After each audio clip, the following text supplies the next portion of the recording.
Menghargai pendapat anak, makanya biasa menghargai pendapat anak itu tentu dengar dulu. Alasannya dulu. Anaknya pengen apa sayang, kan begitu. Oh saya pengen begitu. Saya pengen misalnya di sebuah sekolah, saya pengen jadi dokter. Apakah di situ nggak bisa sayang? Saya pengen di situ nggak bisa. Ditanya.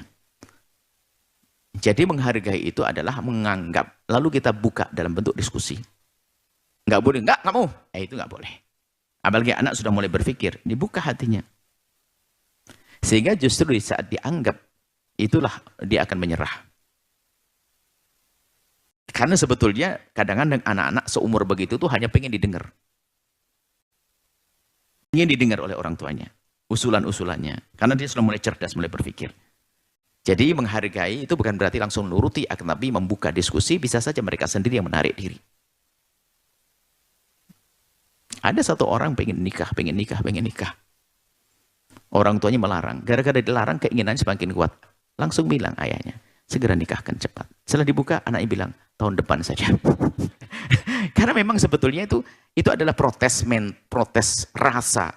Kenapa kok saya masih dianggap anak terus, nggak pernah diajak diskusi? Abahnya selalu meremehkan saya. Kadang-kadang protesnya bermacam-macam keadaan. Dia sudah mulai dewasa sebetulnya. Kita dengar, kita ajak diskusi. Kalau ternyata argumentasinya kuat, alasannya benar dan sebagainya, perlu kita hargai. Tapi kalau nggak punya alasan, nggak bisa dong sayang. Kamu sudah pinter, mondok sayang. Alasanmu harus tepat. Abah denger dong alasanmu.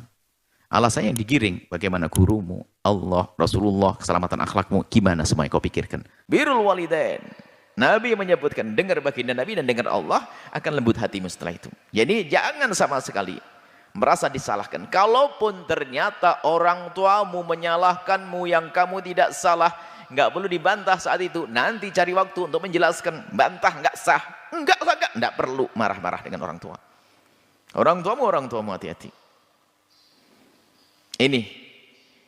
Kemudian sisi lain, wahai para orang tua. Bantulah anakmu untuk bisa berbakti kepadamu. Tentunya adalah berakhlakilah yang baik dengan anak-anakmu. Ini nasihat untuk orang tua. Bukan untuk dirimu, wahai anakku tadi yang bertanya. Ini secara umum pada orang tua.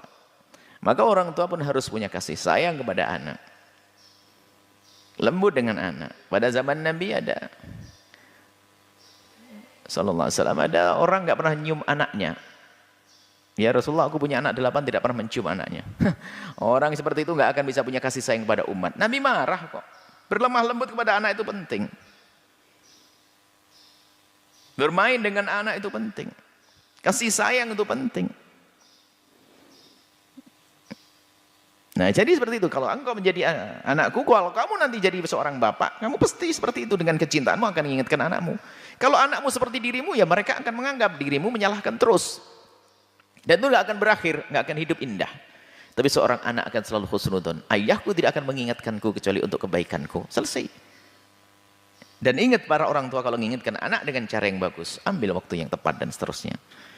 Sekiranya mereka menjadi mudah untuk menerima. Bantulah anakmu untuk bisa berbakti dengan memberikan nasihat yang tepat waktu, tepat porsinya, dosisnya, dengan cara yang bagus. Ini penting sekali dalam mengingatkan anak-anak kita. Ini saja insya Allah biar semuanya dapat pesan ya.